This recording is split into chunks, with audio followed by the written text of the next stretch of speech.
estadística. A ver, no se olviden, la estadística que estudia, chicos, el dato, para volverlo ¿qué? Información. La estadística estudia el dato para volver la información. Las dos estadísticas que conocemos, ¿cuáles son? La descriptiva y la inferencial.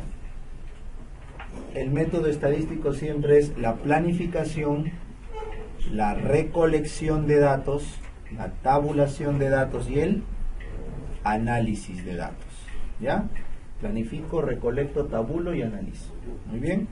Entonces, en la recolección tenemos cuantitativas y cualitativas. ¿Ya?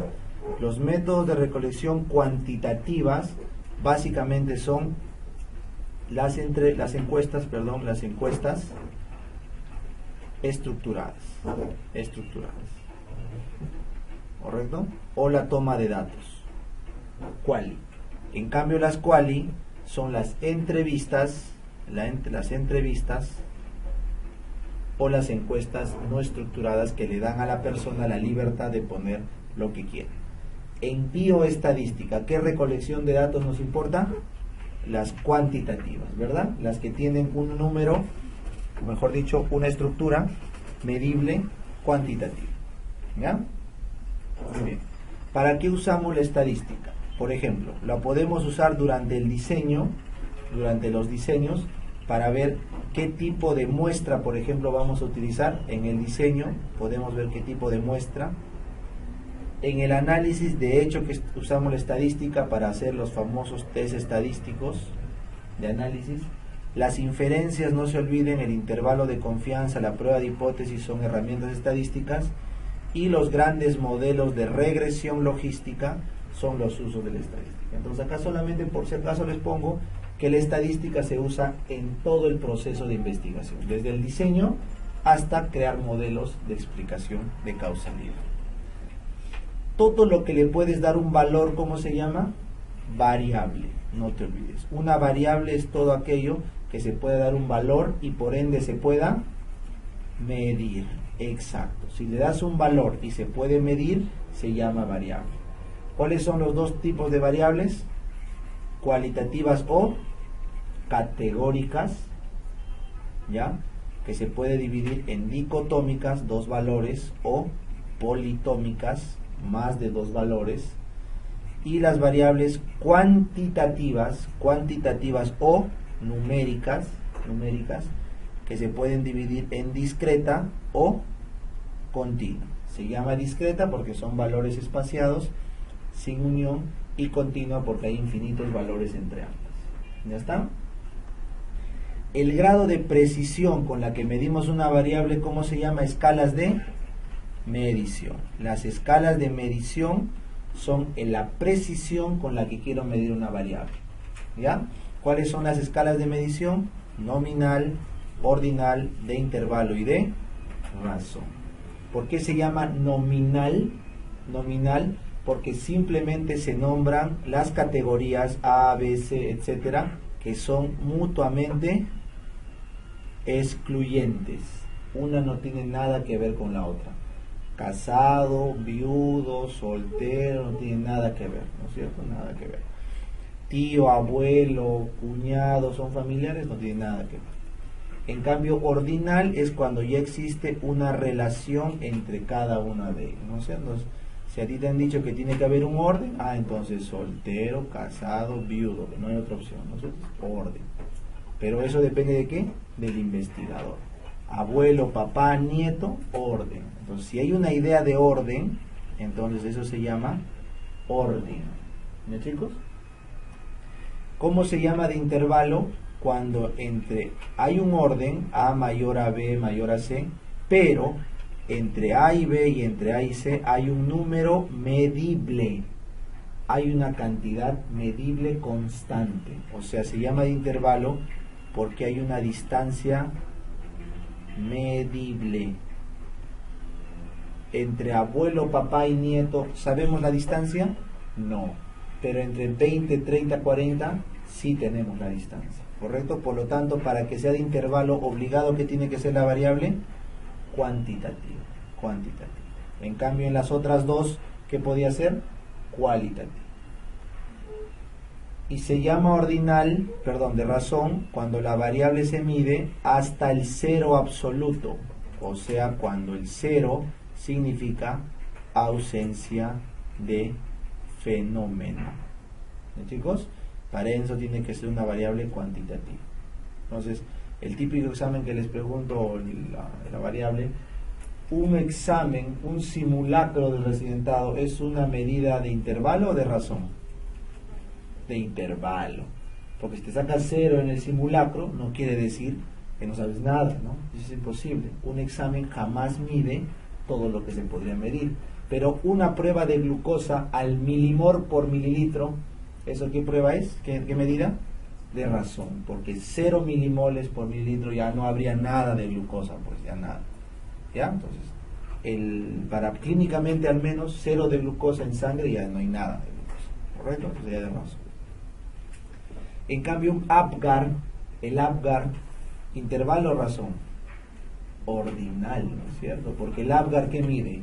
Algo cualitativo, está rosado, no sé, medio rosado, ¿no? Ya lo que hacen los de Petria, ya.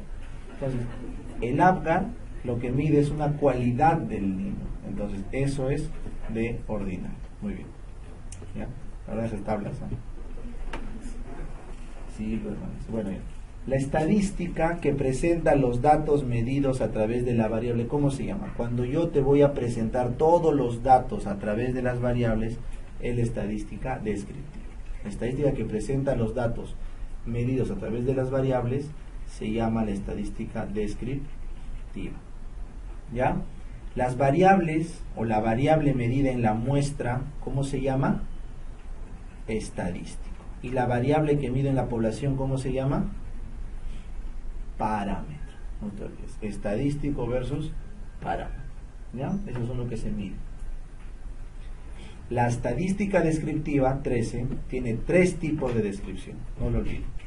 Las tablas, los gráficos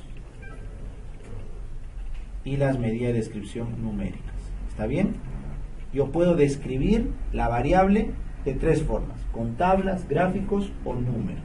Vamos a ver una por una. ¿Cuáles son los elementos de una tabla? Nunca subí esta pregunta del seguro, por eso la pongo. Acá arriba, ¿qué tiene que estar?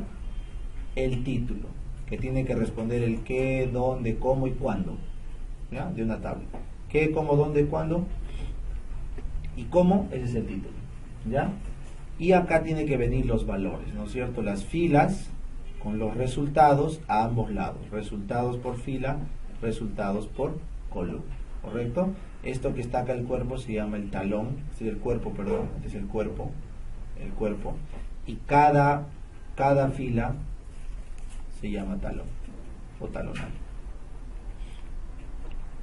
¿ya? Entonces tienes el talonario,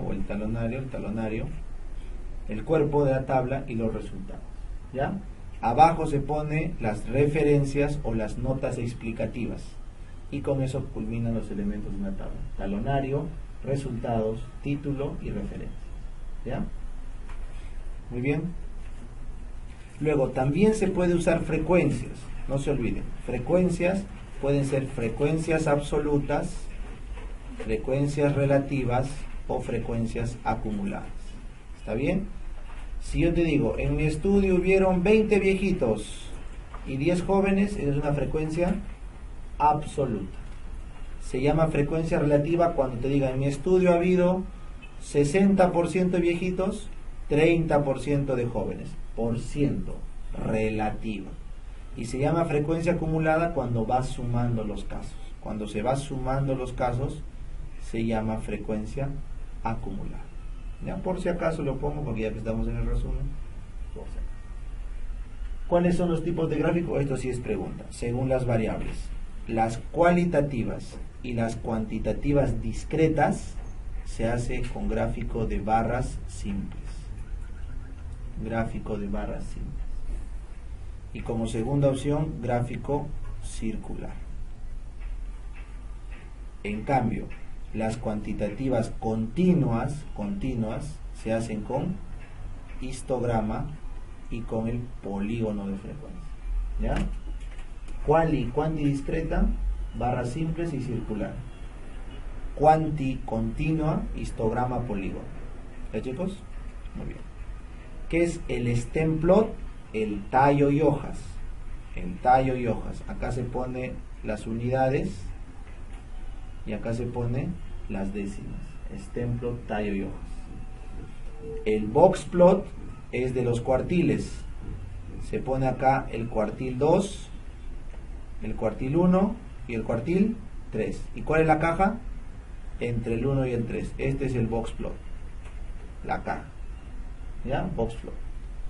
El dot chart, por si te preguntan, es cuando se pone los puntos iniciales y los puntos finales para ver el avance en cada uno. El dot chart. Y el de dispersión es cuando se pone una cuanti abajo, una cuanti arriba y se ve los puntos en función de la dispersión. Los 4 gráficos son tallo y hojas, pregunta examen, box plot, pregunta examen, dot chart y dispersión, no han venido todavía. Gráfico de puntos y gráfico de cuanti versus cuanti. Muy bien. Ahora, habíamos visto ya entonces gráficos, tablas, ¿qué nos faltaba? Numéricas. Entonces, ¿cuáles son las medidas de resumen numérico? Las medidas de tendencia central, las medidas de dispersión, las medidas de posición y las medidas de forma. ¿Está bien? Medidas de tendencia central, dispersión, posición y forma. ¿Ya? Las 4. Vamos a ver uno por uno. ¿Cuáles son las medidas de tendencia central? El promedio o la media. ¿Se acuerdan? Que es la sumatoria de todos los valores sobre todos los valores, ¿no es cierto? La media o promedio. ¿Cuál es el otro? La mediana. La mediana, ¿qué es? El punto medio, o sea, equivale al percentil 50 o equivale al cuartil 2. Es el punto medio de los datos. ¿Y cuál es el otro? La moda. La moda es el que más se repite. El que más se repite. Los 3 de tendencia central. Media, mediana, moda. En cambio, ¿cuáles son los de dispersión? Los de dispersión son los que comparan el valor central con el valor de los extremos. Eso es dispersión. ¿Cuáles tenemos? La varianza, la desviación estándar y el coeficiente de variación. La varianza, ¿cómo se calcula? La sumatoria de ¿qué? De cada valor restado de la media elevado al cuadrado. Y todo dividido entre el número de sujetos. Esa es la varianza. Doctor, qué difícil, no puedo. Desviación estándar. La raíz cuadrada de la varianza es la desviación estándar y es la medida que más usamos en medicina, ¿no? La raíz cuadrada de la varianza. ¿Correcto? Y el coeficiente de variación es la desviación estándar dividido entre la media en porcentaje para poder calcular o comparar varias curvas. Pregunta examen, ¿no? Si tú quieres comparar varias curvas, se usa el coeficiente de variación. ¿Ya? Muy bien. Finalmente, ¿cuáles son las medidas de posición? ¿Cuál es la que parte a la mitad? Mediana. ¿Cuál es la que parte en 4 partes? Los 3 cuartiles. ¿Y cuál es la que parte en 100 partes? Los 99 percentiles. Parten en 100. Son las medidas de posición. Mediana, cuartil, percentil. ¿Ya? ¿Cuáles son las medidas de forma? Forma. ¿Se acuerdan? La simetría y la kurtosis. Cuando una curva es simétrica, cuando en el punto medio, ¿quién cae? Media, moda y mediana. ¿No es cierto? Eso es. Y ambas colas están equidistantes. Ese es simétrico. ¿Y qué es la kurtosis? La que mide el apuntalamiento. Esta es una curva flaca, una curva media y una curva ancha. ¿Quién tiene más kurtosis? La A, porque es más plana. Es la leptocúrtica, mesocúrtica, platicúrtica. leptocúrtica, mesocúrtica, platicúrtica. Son los tres tipos de curtosis. ¿Ya? Si te preguntan, ¿cuál es la más usada de las de tendencia central? De las tres, ¿cuál es la más usada? La media. ¿Por qué? Porque hay una sola media para una población y porque está afectada por los valores extremos.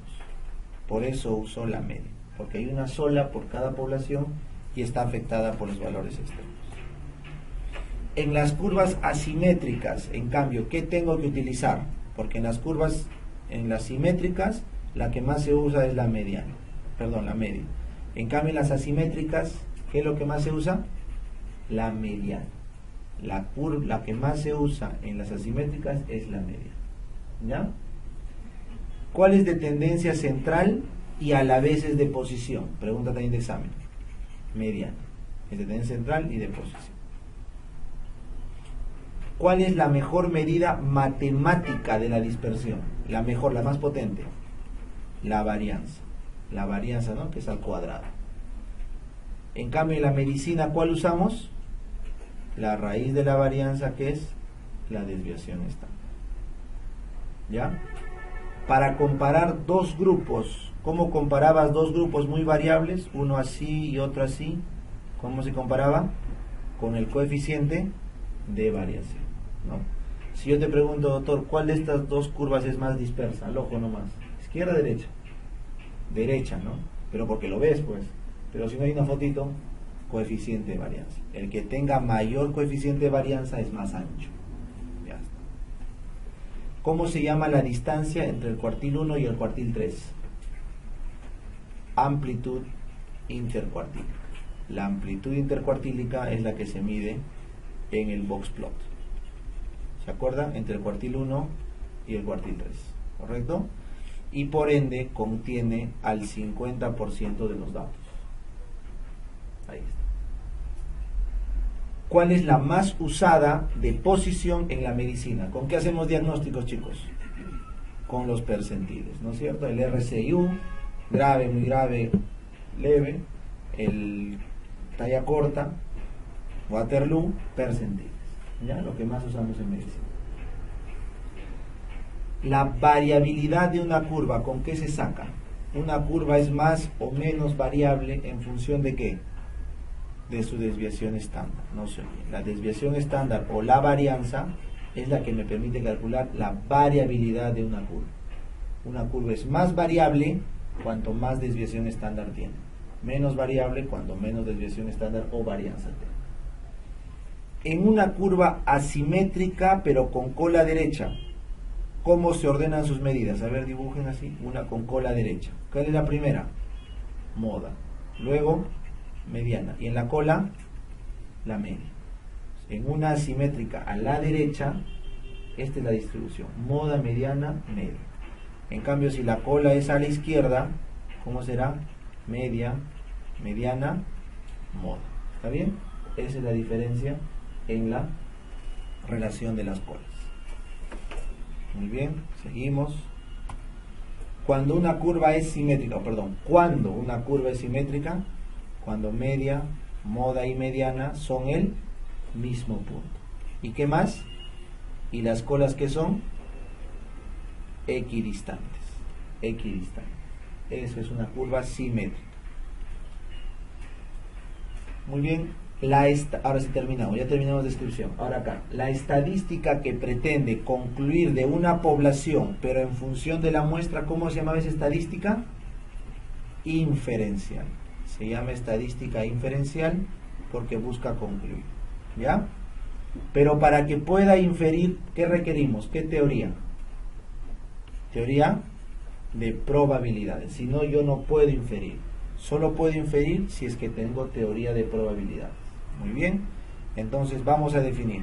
¿Qué es un experimento aleatorio? Es aquel experimento que puede tener varios resultados en función del azar. ¿Qué será un experimento aleatorio? Tirar un dado, ¿verdad? Yo te pregunto, ¿la postulación es un experimento aleatorio? No, porque no es al azar, porque hay una intervención consciente en que se estudia y se hace. En cambio, si se sortearan las plazas del serum como era antes, eso sí era un experimento aleatorio. ¿Cuál es la condición? Que tenga varios desenlaces debidos al azar, ¿ya? Pero aún así, la prueba del residentado es una prueba, ¿sí o no? Entonces, como toda prueba en el mundo, siempre tiene que error aleatorio, porque siempre hay un error de medición, ¿se acuerdan? Siempre, pero es manejable. El espacio muestral es todos los eventos posibles. ¿Cuánto será el espacio muestral de una tirada de dados? ¿Cuántas opciones hay? 6. De una baraja de naipes, 52. Es el espacio muestral. Todas las opciones. ¿Y qué es el evento? Lo que tú quieres calcular.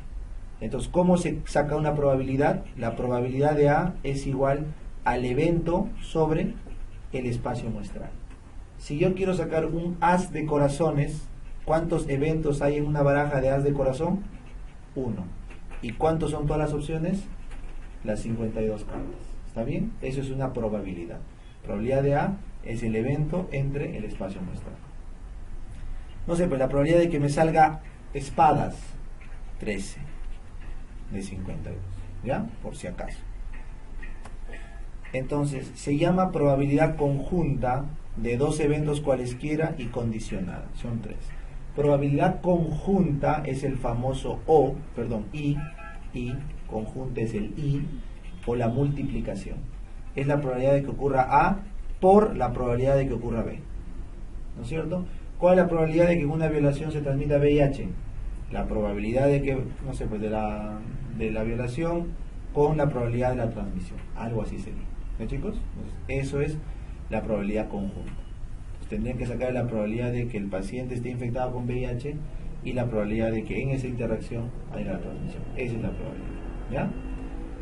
Conjunta. En cambio, de dos eventos cualesquiera, ese es el O. El O que se simboliza con el más. La probabilidad de que el paciente haga la enfermedad A o el paciente haga la enfermedad B. O se suma. Se suma. ¿Ya? Y finalmente se llama probabilidad condicionada cuando primero tiene que ocurrir uno para que ocurra el otro. Entonces se llama probabilidad condicionada de A en B cuando tiene que ocurrir A y B, pero antes tiene que haber ocurrido B. La probabilidad condicionada de A en B es que ocurran ambos, A y B, ambos, A y B, pero tal que haya ocurrido B primero. ¿Ya? Siempre el B va abajo porque es A tal que B. La probabilidad de A tal que B salió de ¿qué teorema? ¿Cuál es el teorema que explica esto? El teorema de Bayes. No te confundas con Bernoulli, es el teorema de Bayes. ¿Ya? Seguimos. ¿Qué es una distribución de probabilidades? Es una curva como esta, donde cada valor de la curva, ¿qué cosa es? Es un evento. Un evento. ¿Y qué es toda la curva? El espectro muestral o todo el marco del espacio muestral aleatorio. ¿Está bien? Entonces, ¿qué cosa es una distribución de probabilidades? Es una curva donde el espacio muestral de probabilidades es toda la curva y cada puntito es un evento. ¿Está claro? Entonces, ¿cuántos tipos hay de distribución de probabilidades? 2. Hay de probabilidades discretas y de probabilidades continuas. ¿Ya? La DP, o sea, distribución de probabilidades discreta. ¿Por qué se llama discreta? Porque los valores, ¿cómo eran discreta? No había entre 1 y 1 nada, ¿no es cierto? Entonces, una curva así, no tienes un gráfico donde entre valor y valor no hay nada. ¿Cuáles son los dos tipos de discreta? La binomial porque solamente hay dos valores, y la de Poisson, donde es más de dos valores. ¿Está bien? Las dos curvas discretas son binomial, pregunta examen, y de Poisson, también pregunta examen. La distribución binomial, la binomial, esta de acá, salió a partir de ¿qué ensayo? Ahora sí, ¿de qué ensayo? De Bernoulli. El ensayo de Bernoulli dio origen a la distribución binomial. Bernoulli se puso a tirar cara y sello, siempre les conté, ¿no? Cara y sello, cara y sello, cara y sello, infinitas veces y sacó su forma. Muy bien. En cambio, la distribución de probabilidades continuas, ¿cómo es? Una curva continua. ¿Cómo se llama esta curva, esta distribución? De Gauss. La distribución de probabilidades continuas, la más estudiada es la de Gauss. ¿Por qué, chicos? Porque Gauss describió, vengan a la 50 por favor, una curva se llama normal o normal de Gauss cuando esta curva te cumple las características de que la media, correcto, moda y mediana están en la misma posición. ¿Cómo se llamaba eso? Simétrica. Pero además, una desviación estándar agarraba el 67% del área, 1.96 desviaciones estándares el 95% del área y 2.7 desviaciones estándares el 99%. Si se cumplen esas tres, una 67, 1.96, 95 y 2.7, 99, si se cumple esto más esto, se llama normal de Gauss. Por eso acá les pongo el porcentaje de una desviación a ambos lados, ¿cuánto es? 65. Dos desviaciones, 95. Y 3, 99. Pero si por A o B te quieren tranquear, no es 2, sino ¿cuánto es? 1.96. No es 3, sino ¿cuánto es? 2.78. Ese es el exacto. ¿Ya? ¿Y por qué nos importa esto, Doc? Porque las variables biológicas de la vida, como todos compartimos un mismo ADN, ¿no es cierto?, desde las bacterias, entonces, ¿qué pasa con las variables biológicas? Que siguen una distribución normal. La mayor cantidad de variables biológicas siguen una distribución normal. ¿Y cuál es la explicación? Que todos compartimos un código genético. ¿Sus notas de los simulacros siguen una distribución normal? No. Si quieren, córrenla y no va a ser normal. ¿Por qué? Porque no hay un patrón único, porque cada uno estudia diferente. ¿Ya? Muy bien. Entonces, ¿cuándo la curva normal de Gauss, pregunta, se llama estándar? ¿Cuándo se llama estándar? Cuando es normal y, además, ¿qué tiene? La media 0 y la desviación estándar 1. Pregunta de examen. ¿Ya? Muy bien. Ahora sí, terminamos acá las probabilidades. Ahora viene muestreo. A ver, ¿se acuerdan el muestreo? Desde las 52 es muestreo. Para poder obtener una muestra, ¿qué tenemos que hacer? ¿Se acuerdan? Para obtener una muestra se hace el muestreo. El muestreo es la técnica para obtener una muestra. ¿Cuáles son los pasos? Primero agarro la población de estudio. ¿Cuáles son los criterios? Inclusión y exclusión. Nunca se olviden, primero son de inclusión, luego de exclusión. Los de inclusión son generales, los de exclusión son específicos. ¿Cómo me acuerdo? Imagínate, cuando te cases, así va a ser tu criterio de inclusión. Van a ir a la boda todos mis amigos, todos tus amigos y nuestros familiares. Bonito. Inclusión, general. Pero luego, exclusión. No va a ir esa tipa porque es serrucho, no va a ir tu pata porque él se para en la mesa y malogra todas las fiestas, entonces ya estás particularizando el caso excluido. Así te acuerdas, ¿ya? General, específico, primero, segundo, ¿ya? Luego viene el marco muestral. ¿Por qué se llama marco muestral? Porque es el pedazo de la población de donde voy a sacar la muestra, que siempre es más pequeño que la población, ¿ya? Y finalmente del marco muestral, ¿qué saco? La muestra, ¿ya?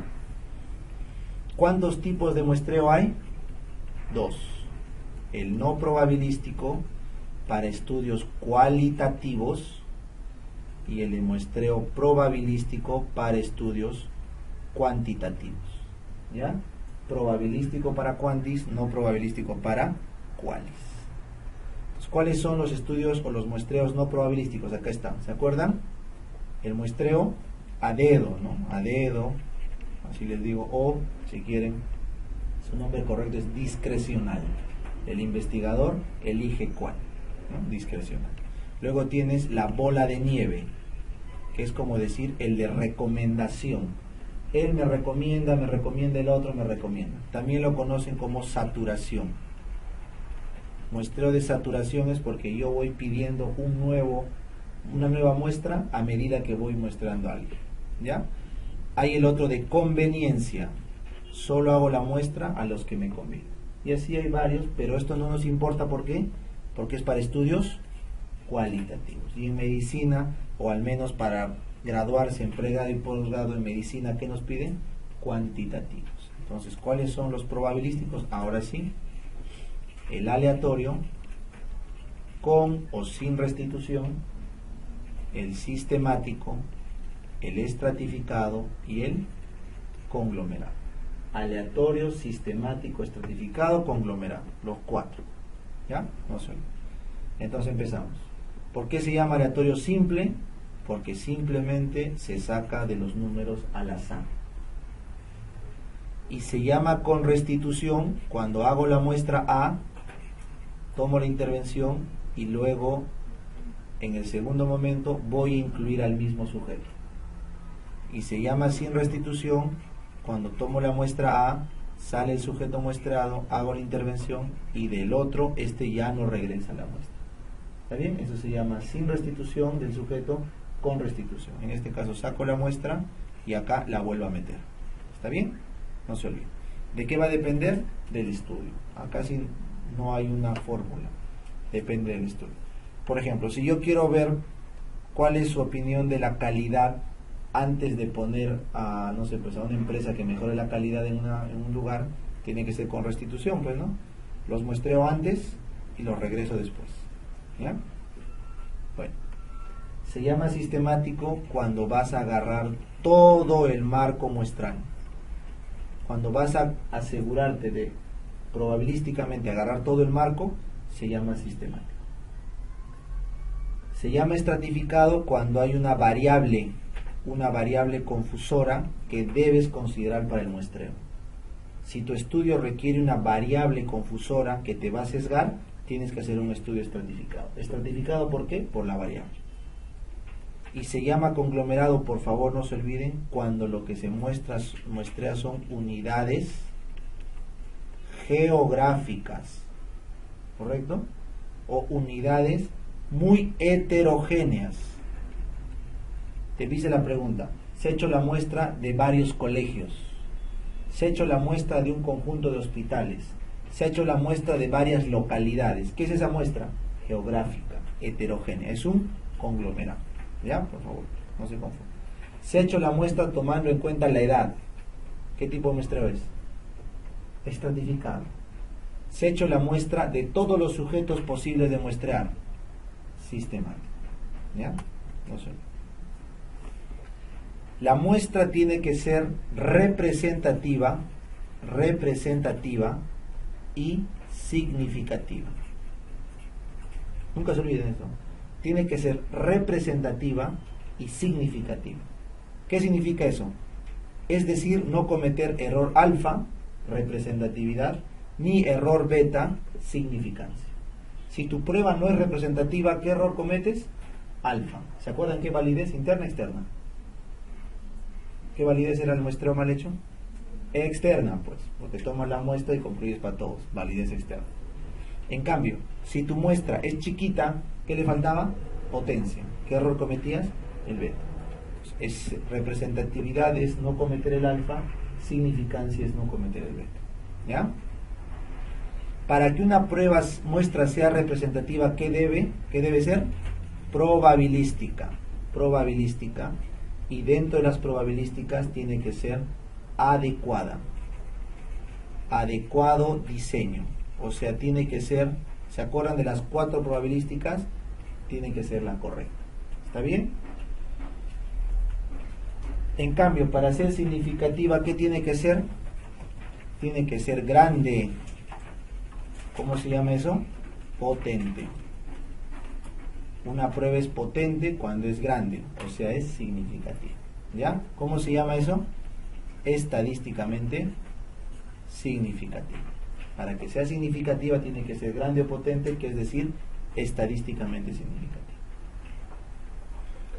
Ya, ahora sí. Acá, por favor, su atención. Para yo ser una prueba representativa o no, ¿de qué dependía? de esto de acá, ¿verdad? De los enunciados del 56 hasta el 60, ¿no es cierto? Dependiendo de esto, yo tenía una prueba significativa en una muestra. Pero para que sea significativa, ¿de qué dependía? Del tamaño. Entonces, la muestra tiene que ser lo suficientemente grande como para ser significativa, pero tiene que ser lo suficientemente pequeña como para que me ahorre, pues, ¿no? Se supone que uno muestrea para ahorrarse. Entonces, ¿cómo yo conozco el tamaño de la muestra? Pregunta examen, ¿no? Depende de la varianza poblacional. Depende del margen de error del investigador. Y depende del nivel de significancia estadístico que quiero tener. ¿Ya, chicos? Los voy a tranquear, ¿eh? Si la varianza de la población es alta, entonces ¿cómo tiene que ser la muestra? Grande. Tiene que ser grande. Muy bien. Si el margen de error que acepte el investigador es grande, su error, entonces ¿cómo tiene que ser su muestra? Chiquita. Porque un error grandazo está aceptando, ¿no es cierto? Entonces esta tiene que ser muestra pequeña. Y si el nivel de significancia es mayor nivel de significancia, ¿cómo tiene que ser la muestra? Más grande. ¿Está claro? El nivel de significancia, ¿cuánto es lo mínimo que aceptamos? 95% de confianza, ¿sí o no? Entonces, si yo quiero una prueba al 99% de confianza, una muestra, tendrá que ser muestra. Constantemente me estoy equivocando diciendo prueba. Por favor, pones en tu Excel, buscar y reemplazar muestra. ¿Ya? Es que se pasa el tema, porque lo usamos indistinto. Acá estamos usando en muestra. Entonces, todo lo que estoy hablando hasta ahorita es muestra, muestra, muestra. ¿Ya? Entonces, si yo quiero una muestra de una población variable, es una muestra grande. Si yo quiero una muestra con un error grande, es una muestra pequeña. Y si yo quiero una muestra con alta confianza, tiene que ser una muestra grande. ¿Correcto? Estamos hablando de la muestra. ¿Ya? Cuanto más confianza tenga, tengo que aumentar el tamaño de la muestra. Muy bien. No quiero que se confundan con esa pregunta que viene y dice, a medida que aumenta la muestra, ¿qué pasa con la variabilidad? A medida que aumenta la muestra, la variabilidad disminuye, pero de la muestra, pues, no disminuye la variabilidad de la población. Acá que he puesto bien claro, variabilidad poblacional. ¿Está claro? Entonces, para cuando venga esa pregunta se refería a la variabilidad de la muestra. Lo que le estoy diciendo acá es la variabilidad poblacional. Bueno, entonces, si la población es finita, o sea, menos de 5.000 individuos, se requiere un ajuste de muestra. ¿Qué ven, Cristiano? Es una fórmula matemática para que sea menos sujetos de muestra, ¿no? Muy bien. Entonces, ya hemos avanzado con muestreo, ¿verdad? Ahora vamos a ver a la inferencia. Para poder hacer una inferencia probabilística, para que de la muestra N yo concluya en la población P, es indispensable tener ¿qué tipo de muestra? ¿Qué muestreo? Probabilístico, ¿verdad? Solo puedo hacer inferencia probabilística con muestreos probabilísticos. Muy bien. ¿Cuáles son entonces los tipos de estadística inferencial? Hay dos principalmente. ¿Cuáles son? El intervalo de confianza y la prueba de hipótesis. Intervalo de confianza y prueba de hipótesis. ¿Ya, chicos? ¿Se acuerdan en Epidemio cuáles eran los tipos de hipótesis? Descriptiva, asociación, diferencial y causalidad, ¿no? No lo voy a repetir, pero es para recordarles en Epidemia. En cambio, ahora que vamos a estudiar en la hipótesis de investigación, que solo narraba lo ocurrido, ¿cuál era la que narraba? Descriptiva. La hipótesis de investigación que buscaba relaciones asociativas. ¿Recuerdan? La hipótesis de investigación que buscaba diferencias, la diferencial, y la que buscaba los agentes productores era la hipótesis de causalidad. Pero eso no me interesa, porque eso ya hemos estudiado en Epidemia. ¿Qué nos importa ahora? Las hipótesis estadísticas. Entonces, en la hipótesis estadística que se usa para diferencias, ¿cuáles son las hipótesis estadísticas antes de todo? ¿Cómo se llaman? La nula y la alterna, ¿no es cierto? La nula y la alterna. Entonces, es la hipótesis estadística que se usa para diferencias, cuando es mayor o menor, las de una cola. Una cola es cuando es mayor o menor, diferencias. En cambio, cuando quiero ver igualdades, Cuando quiero ver igual o diferente, se usan las de dos colas. ¿Ya? Las pruebas de hipótesis estadísticas de una cola es para diferencias, de dos colas es para igualdades. Muy bien. Seguimos. Te preguntan ahora, ¿qué es la estimación por un intervalo de confianza? ¿Se acuerdan que el intervalo de confianza en la oración 67 es un tipo de inferencia? Entonces, ¿qué es una estimación por intervalo? Un intervalo de confianza es el rango o intervalo, ¿correcto?, donde puedo encontrar ¿quién? Al parámetro, ¿correcto? Es el rango donde puedo encontrar al parámetro con un nivel de confianza aproximado, calculable, que en este caso, ¿cuánto le estoy poniendo? 95, pero puede ser más, lo mínimo es 95. Y que se calcula a partir del estadístico de la muestra, pero sumándole y restándole en el intervalo el error estándar de la media. ¿Recuerdan? Entonces, ¿qué es un intervalo de confianza? Es un intervalo donde yo puedo encontrar el parámetro con una cierta probabilidad. ¿Con qué probabilidad? De 95%, a través del cálculo de ¿qué? Del estadístico en la muestra, pero sumándole y restándole ¿qué?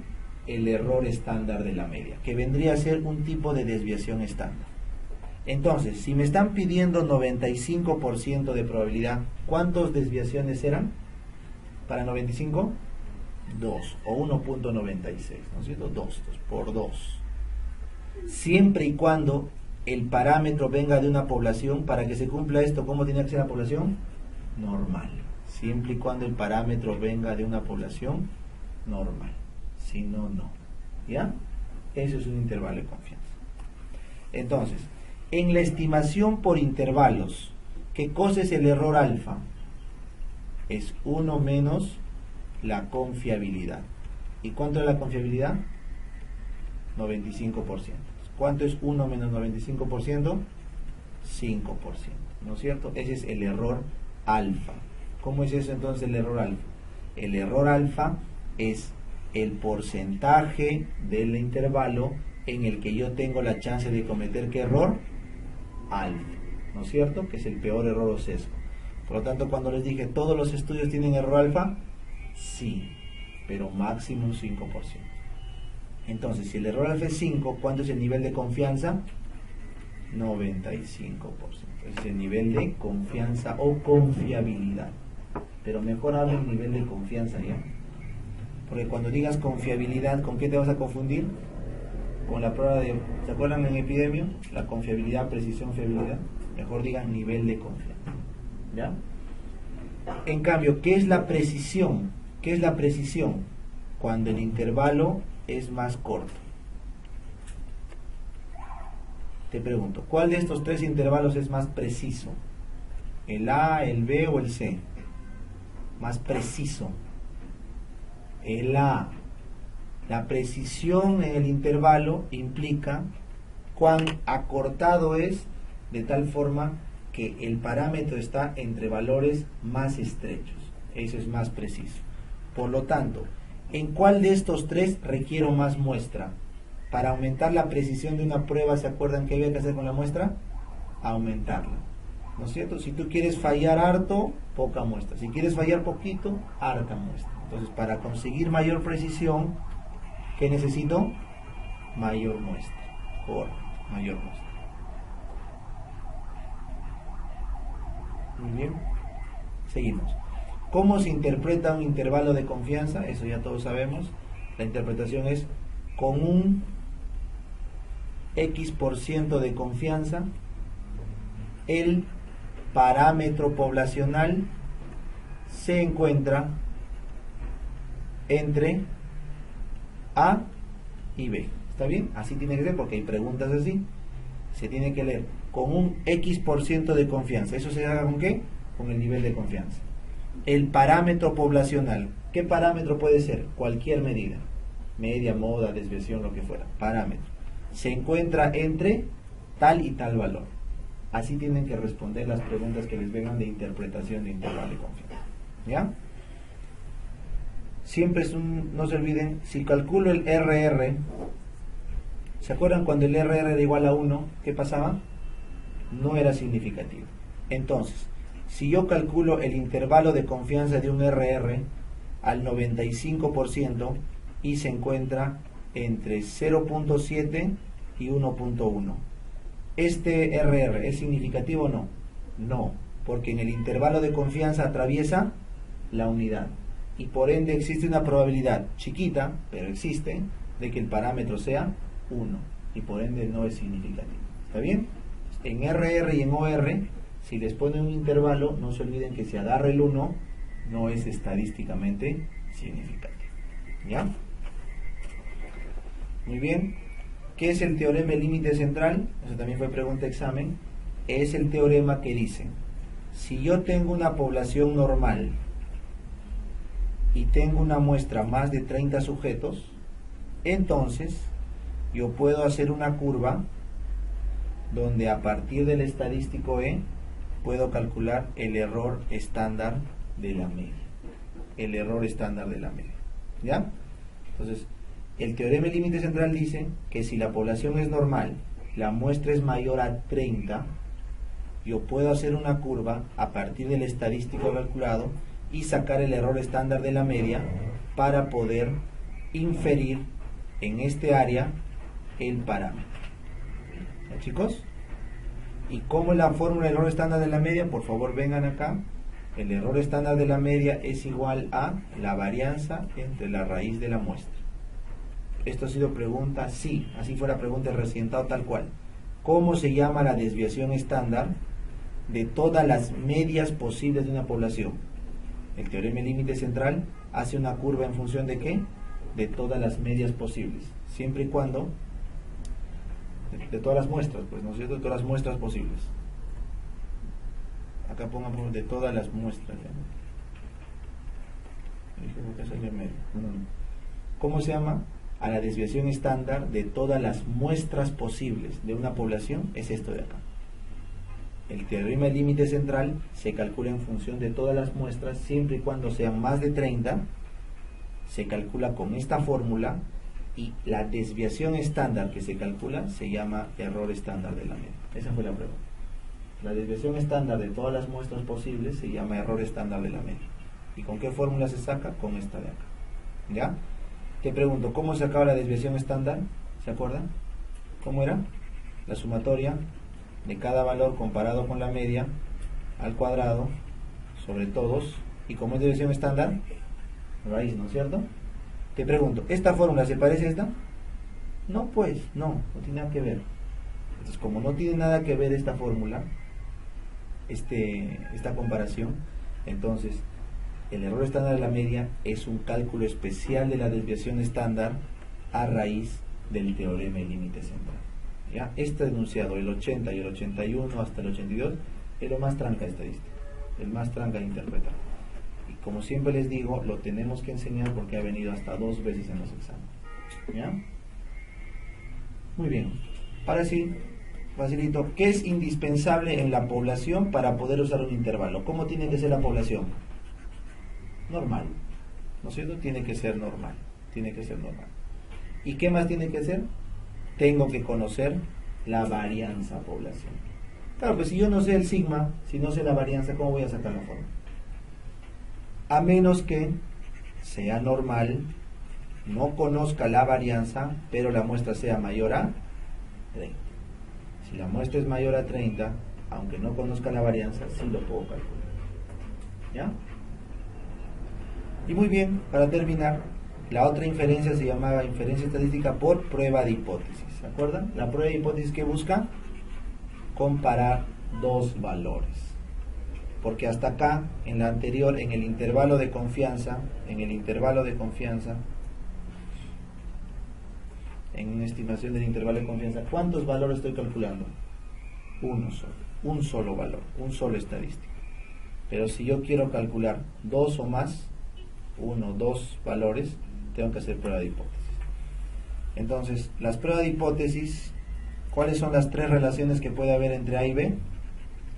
A mayor a B, A menor a B, o A igual o diferente que B. No hay otra opción. Entonces, el investigador desea demostrar la hipótesis alterna. La hipótesis que se desea demostrar se llama la hipótesis alterna. Pero para eso, el estadístico genera la hipótesis nula. La hipótesis nula es la que se somete a prueba. La que se desea someter a prueba estadística es la hipótesis nula. ¿Cuál es la que debe contener la igualdad? La nula. ¿Correcto? La nula debe contener la igualdad. Entre la alterna y la nula, ¿qué deben ser ambas? Complementarias. Complementarias. O sea, si la H1 es A mayor a B, ¿cómo tiene que ser la H0? A menor o igual a B. ¿Ya? Tienen que ser complementarias. ¿Cómo se llama el dato que se calcula? ¿Cómo se llama lo que se calcula a la nula? Estadístico de prueba. El dato que se calcula se llama estadístico de prueba, o sea, el P. Lo que se calcula es el P, el estadístico de prueba. ¿Ya? Si el estadístico de prueba cae en la zona de rechazo, se dice que es significativo. Si el estadístico de prueba, o sea el P, cae en la zona de rechazo, que es menor a 5%, se dice que ese estadístico es significativo. ¿Cómo me acuerdo? Cuando la chamba del estadístico vale la pena, cuando se rechaza, ¿no? Entonces su chamba es significativa cuando cae menos de 5. Así me acuerdo. Y por lo tanto, la hipótesis nula, al caer en la zona de rechazo, ¿qué hace? Se rechaza. Se rechaza. Y por lo tanto, esto significa que la H1 es verdadera. No, es probablemente verdadera. No te olvides.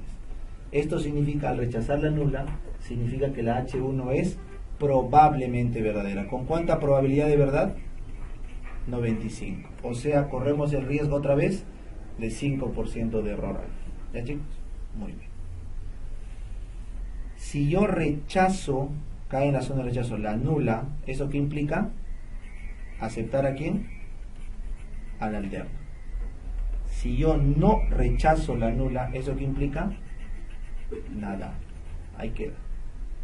Si yo rechazo la nula, acepto la alterna. Pero si yo no rechazo la nula, no implica nada. Ahí terminó el estudio. Esa es pregunta esa. ¿Ya? Muy bien. ¿Cuáles son los pasos para una prueba de hipótesis? ¿Recuerdan? Primero, ¿qué hay que hacer? Revisar los supuestos A y B. Segundo, ¿qué hay que hacer? Plantear la H1 y la H0, la nula y la alterna. Hay que plantear.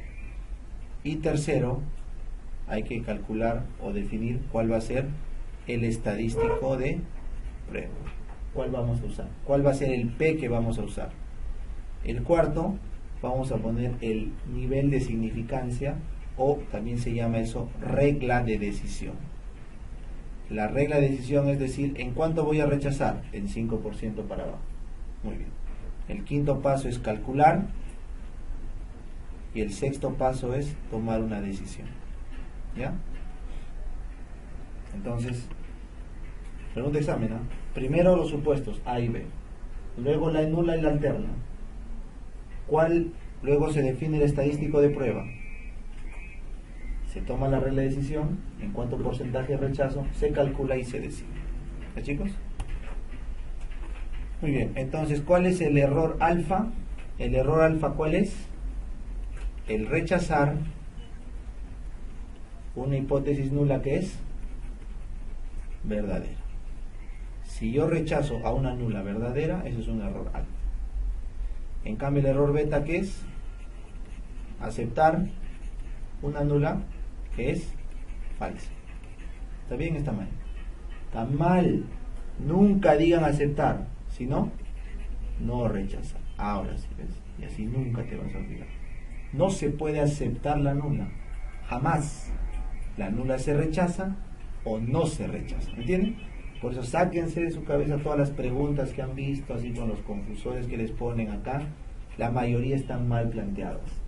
Tienen lógica, pero no tienen sentido profundo. Entonces, siempre les pongo así: rechazar la nula verdadera, aceptar la nula falsa. Mentira, es no rechazar la nula falsa. ¿Ya?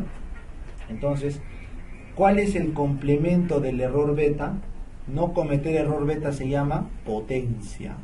Potencia. Potencia. Y no cometer error alfa se llamaba como confianza. ¿Correcto? Confianza es no cometer el alfa, potencia es no cometer el beta. Muy bien. ¿Cómo se corrige el error beta? Aumentando la muestra. ¿Cómo se corrige el error alfa? Cambiando el diseño. Cambiando el diseño. Volviendo a hacer el estudio.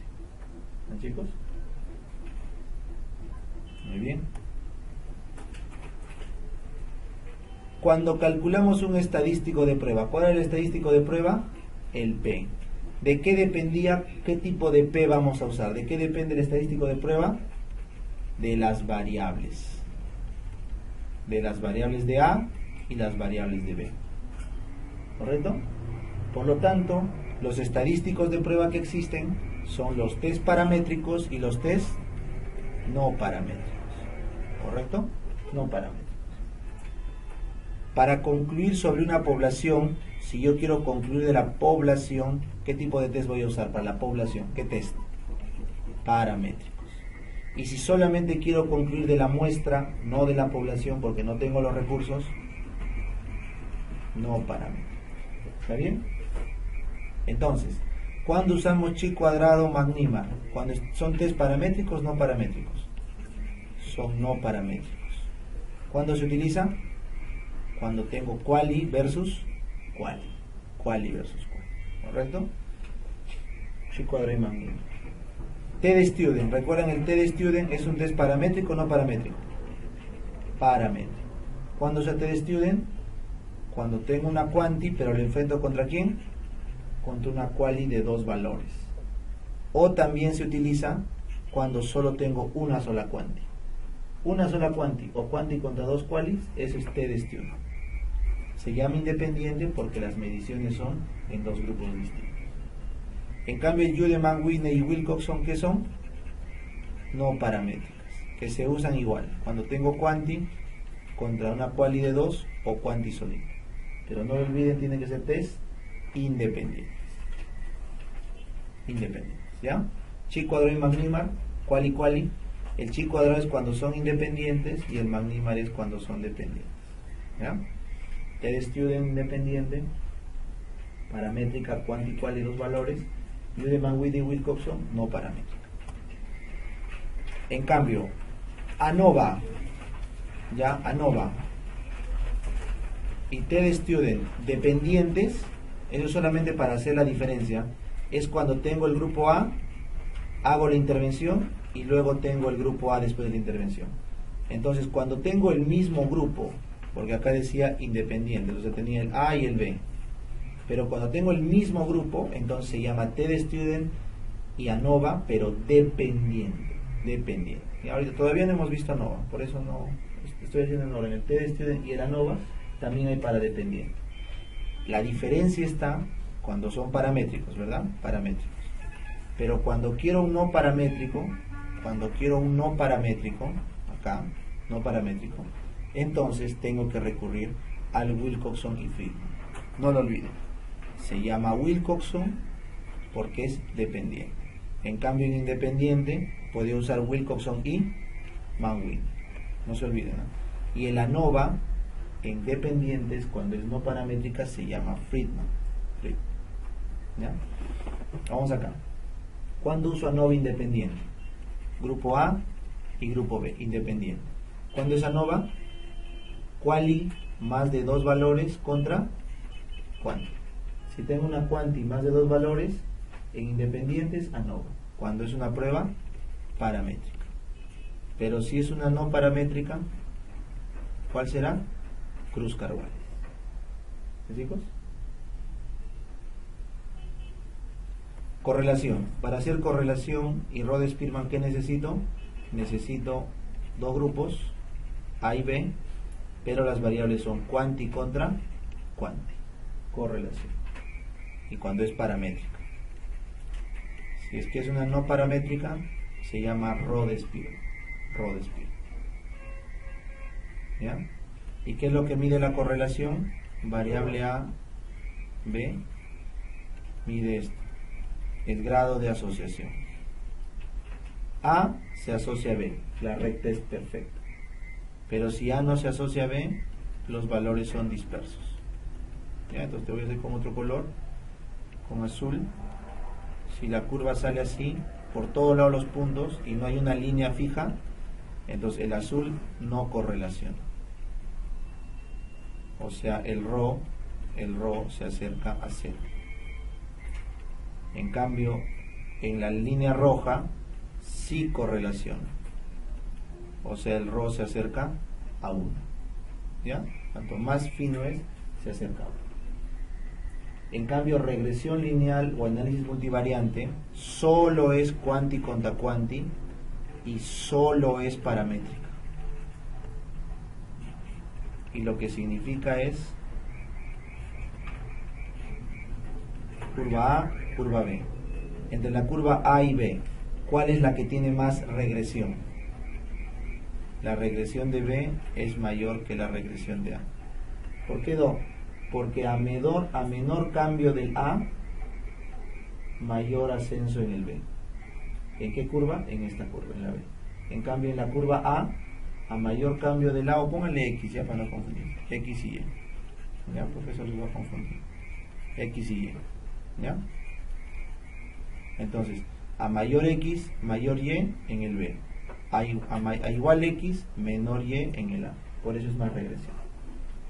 ¿Ya, chicos? Entonces vamos a repasar esto, porque esto sí es donde más los veo confundidos. Entonces, otra vez el 104. Si yo voy a calcular una prueba de hipótesis, tengo que ver primero qué cosa, el tipo de variable. Por eso acá les he puesto el estadístico de qué depende, de las variables.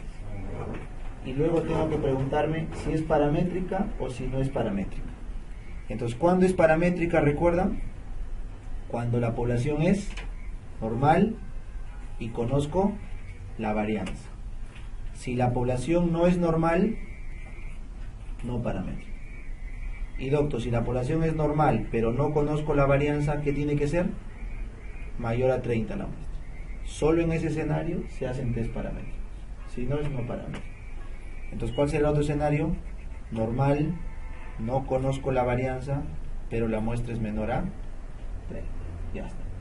Entonces, si tengo dos quali-quali, ¿qué hago con quali-quali? Chi cuadrado si son independientes. ¿Cuándo eran independientes, chicos?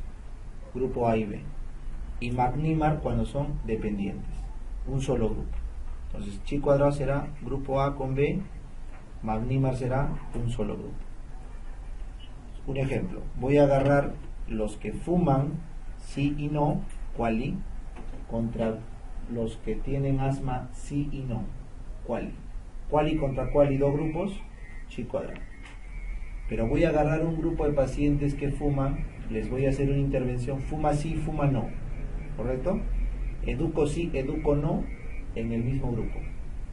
Cuando es el mismo grupo, antes y después de la educación, perdón, sin educación, con educación, el mismo grupo A y después de la intervención, esa es una dependiente. ¿Qué se usa ahí? Magnífico. En cambio, si yo te digo, quiero calcular una paramétrica, ya sabes cuáles son los criterios, de una variable quali, fuma sí, fuma no, enfrentado contra el FEB. El FEB 1 es un porcentaje numérico, T de student independiente, pero de dos grupos. Un grupo con alto FEB, uno que fuma, perdón, y uno que no fuma. En cambio, si yo quiero una no paramétrica, por las condiciones que hemos visto acá, cuando es independiente, puedo usar Wilcoxon, pero mejor es Van Whitney. ¿Ya? En cambio, vénganse a la 107, el ANOVA. ¿Qué pasa si yo quiero enfrentar el FEB cuantitativo, pero lo quiero enfrentar contra tres valores? Fuma poco, medio y alto. Si es más de 2, se llama ANOVA. ¿Por qué independiente? Porque se supone que son dos grupos diferentes, ¿no? En este caso 3, ¿no? 3. Y es una prueba paramétrica porque estoy asumiendo que es normal y conozco la varianza. Pero si quiero hacer el mismo estudio en una no paramétrica, cuando es ANOVA independiente, ¿cuál es su no paramétrica? Cruz-Carwales. ¿Está bien? Hasta ahí todos estamos bien. ¿Dónde se tranquean? Cuando les ponen una dependiente. ¿Cómo es una dependiente? cuando te dicen el grupo antes de la exposición y el mismo grupo después. O sea, no hay otro grupo, es la misma gente. Cuando en la pregunta vean eso en el diseño, entonces hay que buscar las dependientes.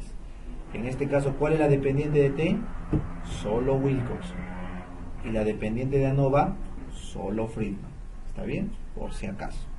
Entonces te digo, voy a estudiar un grupo de pacientes obesos, les voy a dar una educación y voy a luego ver su peso otra vez. Peso cuanti, educación quali, TEDx Theory. ¿No es cierto? TEDx. Muy bien. Si voy a hacer un grupo de obesos antes y les voy a dar varios tipos de intervención, educación, no sé, pues se me ocurre dos más, entonces ahí sería ANOVA.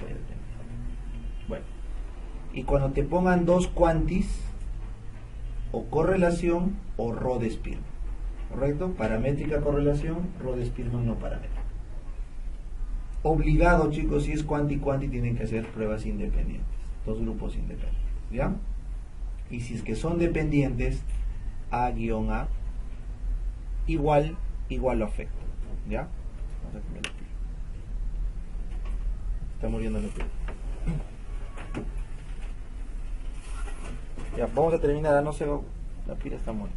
¿Ya me escuchan? Sí, ¿no? Entonces, si tengo dos cuantis, yo puedo hacer dos pruebas cuanti, la correlación y la regresión. La correlación lo que busca es ver si es que el X se asocia al Y, o sea, si a más X hay más Y. Entonces eso se calcula con la R de Pearson en la correlación paramétrica, o el Rho de Spearman si cumple, o perdón, no cumple para paramétrica. Y lo único que me dice es, si se acerca a 0 como el azul, no se correlaciona, no tiene nada que ver. Si se acerca al 1 como el rojo, sí se correlaciona, tiene que ver. Y la regresión lineal, que también es cuanti contra cuanti, ¿cierto? Solo se hacen pruebas paramétricas, acá no se hace en muestra, y lo que me dice es, a más X, más Y. Si tú estudias más salud pública, tu nota se despunta más. Mentira, ¿no es cierto? Ese es gine, coste, pediatría, ¿no? Entonces, la regresión lineal de pediatría es mucho mayor que la regresión lineal de reumatología, por ejemplo. A más puntos en pediatría, más nota en tu examen. A más puntos en reumato, más nota, pero no tanto. ¿Cómo se evalúa eso? Con la regresión. ¿Ya, chicos? Y finalmente, ¿cuál es la única prueba, o la primera, perdón, que sirvió para ver si una curva es normal o no? Kolmogorov. Kolmogorov-Smirnov es para ver normalidad. Normalidad.